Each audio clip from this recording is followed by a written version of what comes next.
Venkatesh DYF Telangana రాష్ట్ర కార్యదర్శి.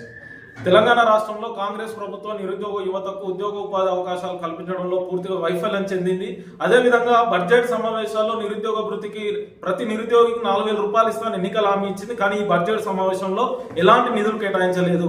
అదేవిధంగా నిరుద్యోగులకి ఎన్నికల్లో హామీలో భాగంగా యూత్ డిక్లరేషన్ అమలు చేస్తామని చెప్పేసి యూత్ డిక్లరేషన్ ప్రకటించారు. ఆ యూత్ డిక్లరేషన్ లో ప్రధానమైన జాబ్ క్యాలెండర్. ఆ జాబ్ క్యాలెండర్ ని గత సంవత్సరం విడుదల చేసిన ఇప్పటివరకు అమలు చేయలేదు. ఒక నోటిఫికేషన్ కూడా ఇవ్వలేదు.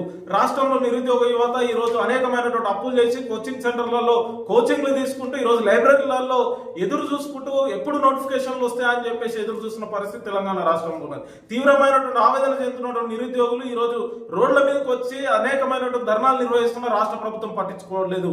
గత బీఆర్ఎస్ ప్రభుత్వం చేసిన నిర్లక్ష్యాన్ని ఈ కాంగ్రెస్ ప్రభుత్వం కూడా చేస్తా ఉన్నది. ఇప్పటి వరకు కేవలం 67,763 ఉద్యోగాలను మాత్రమే భర్తీ చేసింది. అది కూడా గత బీఆర్ఎస్ ప్రభుత్వం ఇచ్చిన నోటిఫికేషన్లకు నియామక పత్రాలు ఇచ్చి కేవలం కాంగ్రెస్ ప్రభుత్వం అధికారంలోకి వచ్చిన ఈ 2 ఏళ్ల కాలంలో కేవలం కాంగ్రెస్ ప్రభుత్వం ఇచ్చిన 12,000 ఉద్యోగాలు మాత్రమే. మిగతా 1,40,000 ఉద్యోగాలని భర్తీ చేయాల్సిన బాధ్యత కాంగ్రెస్ ప్రభుత్వం పైన ఉన్నది. కానీ ఇప్పటి వరకు ఎలాంటి జాబ్ నోటిఫికేషన్ లేవు.